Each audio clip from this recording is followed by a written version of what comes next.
অবশেষে নিজের বিয়ের গুঞ্জনে আনুষ্ঠানিক সিলমোহর দিলেন অভিনেতা ও গায়ক তাহসান খান। 4 জানুয়ারি সন্ধ্যায় স্ত্রী মেকওভার আর্টিস্ট রোজা আহমেদের সঙ্গে তোলা একটি ছবি নিজের অফিসিয়াল ফেসবুক পেজে প্রকাশ করলেন তিনি।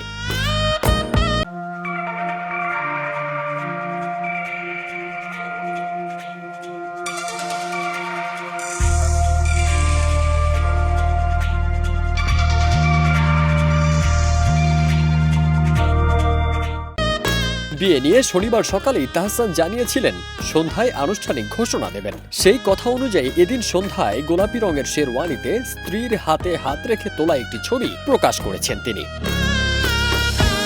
স্ত্রীর সঙ্গে তোলা সেই ছবি প্রকাশ করে তাহসান লেখেন, কোনো এক ছুটির দিনে যখন আমি পিয়ানোতে আমার সুরে নাচের মুদ্রায় সেই তুমি কে, যার ছন্দের মুগ্ধতায় কেটে যাবে বাকিটা জীবন ধোঁয়া ওঠা চায়ের কাপে, সেই তুমি কে। তাহসানের সেই ফেসবুক পোস্ট ঝড়ের গতিতে ছড়িয়ে পড়েছে সোশ্যাল মিডিয়ায়।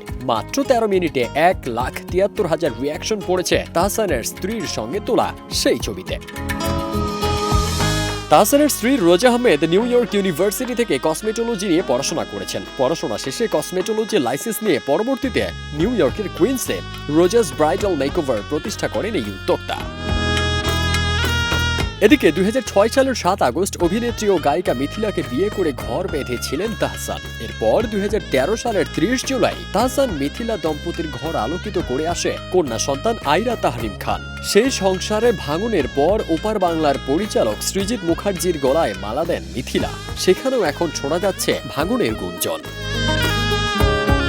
অন্যদিকে মিথিলার সঙ্গে বিচ্ছেদের পর দীর্ঘদিন সিঙ্গেল ছিলেন তাহসান। তবে এবার সেই সিঙ্গেল ফাদার জীবনের অবসান ঘটল।